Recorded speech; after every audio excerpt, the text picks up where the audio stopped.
The national statistics, the Cornish are in the top 5 when it comes to issues of happiness, life satisfaction and self-worth. So where did it all go wrong for Martin Clunes' belligerent character Doc Martin? After 11 years and 6 series, the medic with the worst bedside manner in the country remains as miserable as ever. Now, would Daddy like to introduce himself? He's Doc Martin. Doctor, doctor, give me the news. I got a bad case of loving you. Well, come on then. No. 45? Go through to the consulting room and wait. What do you need all that for? Why do you need a knife? Stop talking. Doctor, doctor, give me the news. I got a Who are all these people? you.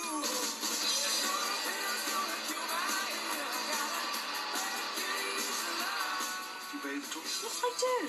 Well, it's obviously time to step it up. Get amongst these crevices and sluice them out. You stupid woman. What? Sit down. Go. Why I bother? That's a good cut down, isn't it? It's quite liberating playing him and being like that because great. it's so... It makes me rather smugly smirking away here because it's just, I think it's delightful to be so rude.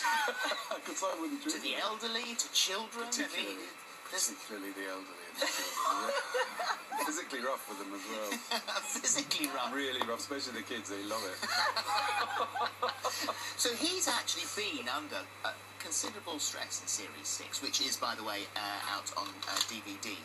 Yes. Here it is. There it is, perfect. One was very good. One of the funniest shows, most entertaining shows on television since the Sunday Express. There you go. There you go. So he has been under a lot of pressure, Terrible. serious pressure. Yeah. It got very bad. Because usually in a season we start with them in a bad place and then put them together again, but we've done that a few times. Is that a ringtone or a dog? I think it might be a dog Fair out in South Bank. Sorry, get that dog. But this series we sort of rang the changes by putting, because people were so desperate for them to get married. They write to us and speak to us in the streets and get married. So we got them married and then took them apart. Yes. So guess what we're going to do next series? Put them back together. Oh, I hope so. Well, we're going to try. A couple counselling. Oh, good, because, I mean, it sort of ended on a real cliffhanger. I mean, to begin with, it was the whole brain hemorrhage thing, and that sort of took us all by surprise right at the end there. And then the operation. In fact, we've got a clip of this, have we? Let's just have a look. I need your help. If you need my help to perform an operation, then we're really in trouble. You don't need any help with this operation. I've done it 7 times before. I've never been married before. I don't seem to be very good at it. I want to learn. Because I'd like to be much better at it. You told me that just before you sliced my head open. Who's slicing? Whatever the technical term is. Don't worry. It'll be fine. So it does appear that he clearly wants to try and make this marriage work. He's head over heels in love with her. He's absolutely besotted with her, but just sort of can't function that way. And one of the other things that's happened as well, the blood phobia's come back. Yes. Because he was originally a vascular surgeon, wasn't he? That's it, yes. And fear of blood, which prevents you from doing a job like that. Yes, it does, yes. And the thing not to be frightened of. Yes. And so that's come back in this. But how will he function in that way? How can you function as a doctor if you've got a blood? That particular procedure, he ran off and was sick in the bin in the middle.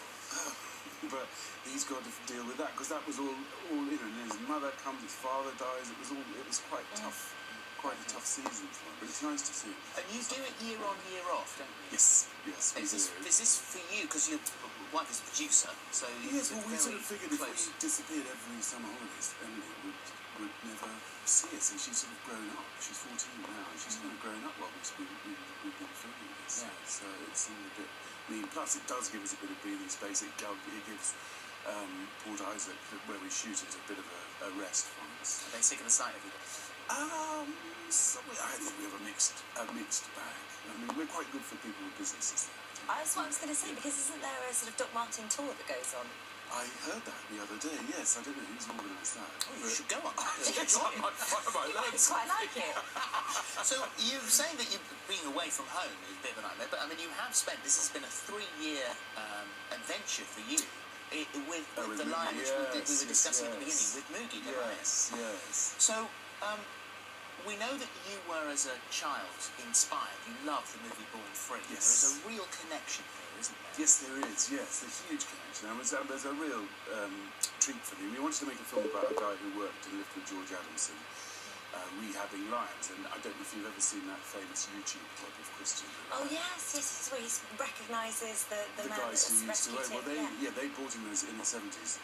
Two guys from Antiguas bought him from Harrods as a cub. And then he grew and they panicked and they called Bill Travis, who played George Adamson in the film of Born Free. And Bill got in touch with the real George Adamson, and he said, "Okay, let's give it a go." And they rehabbed him, and he was the 5th generation born in captivity in Asylum. And Bill made this lovely film called Christian the Lion, of which that's a clip.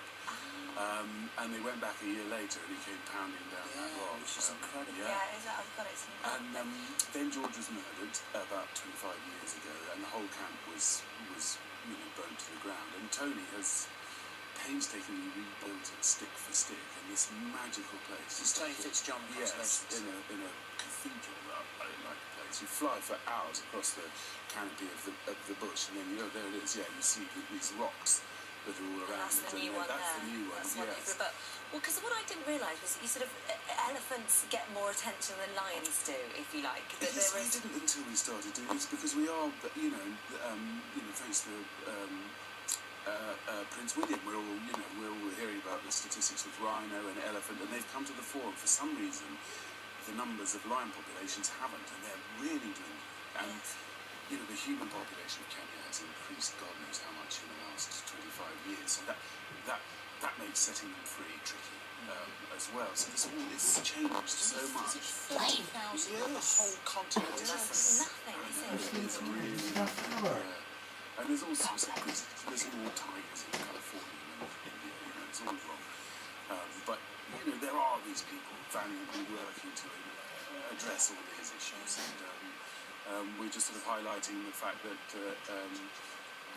the story's moved on and it's different. But it's lovely for you to be so closely involved with something, not just flown out as a presenter to do something, but you know the people, you know the animal, you know the place. And Virginia, who I've known for years, she came out and filmed this in Cora, no, not in Cora, in Meru, where Elsa, I went to the bit where Elsa brought her cubs back over the river. And as a kid, looking at these black and white pictures in my book, and then I've been and seen these places. Well, The Lion Called movie is ITV on April the 4th, so not to be missed. And also the Doc Martin Complete Series 6 is out on DVD sometime soon. Thank you very much. Thank you very much. Thanks. Very much. We'll be returning here with Bill Nye. That's coming up.